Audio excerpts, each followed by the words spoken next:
Hello, everybody. Saga Yota here, and welcome for another episode of Small Beginnings, where I spend all day worrying about a story I'm supposed to write, and then write it, and then resist the urge to edit it before picking it up a few months later and thinking, does this have potential? But instead of spending all my time freaking out thinking, does this have potential, or just forcing it anyways, I'm gonna try narrating it, critiquing it, putting it on YouTube, and seeing if that's gonna tell me anything about the piece. Anyways, without further ado, this is a story I wrote about a person who made a simple mistake and it bit them in the butt for the rest of their life. Do not push.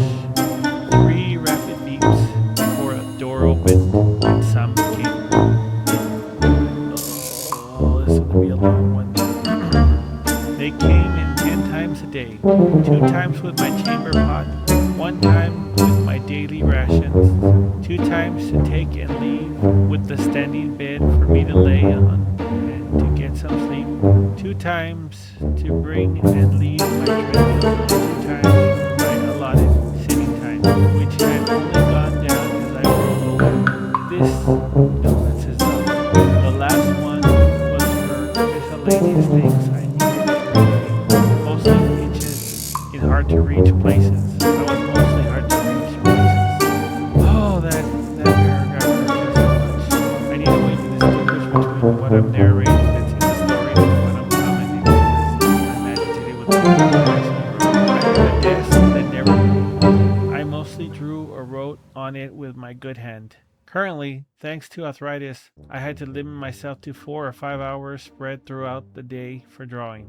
So the comments I made were coming out slower now. Luckily, the speech to text allowed me to carry on the same output, even greater for my books. I could have had an artist hired to draw the comics. There were many who were amazing at imitating style, but I need something to do. Anything. Yes, most of my time was free time, technically. I didn't have to write or work or push myself to do anything. I had gotten plenty of support when my story got out, and everyone figured out the type of hell I called home sweet home. I just didn't get much satisfaction over zero productivity activities. They left too much. That should really say time. That should really say time.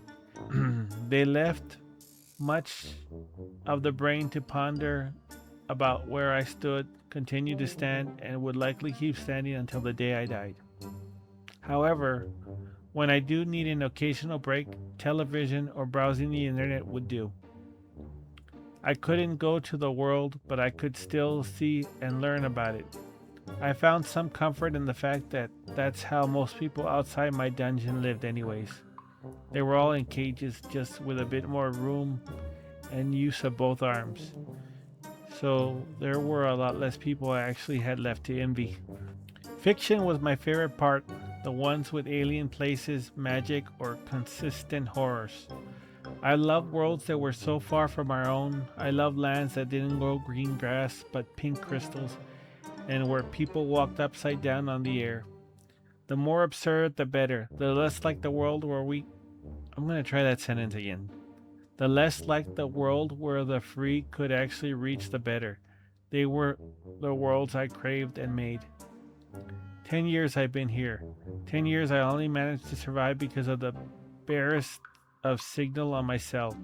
10 years I've stood and watched the scientists, engineers, and computer whizzes try to get me unstuck without anything close to success.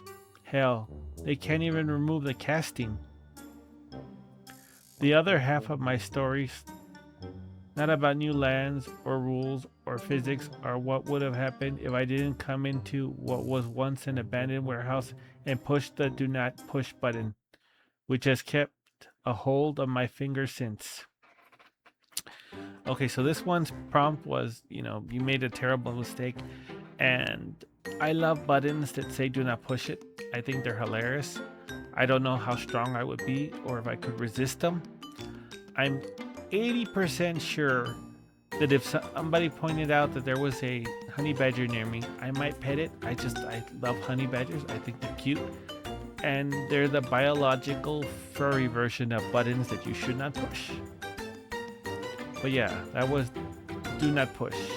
And this is Santiago A Orozco signing off. You guys have a good one. Bye.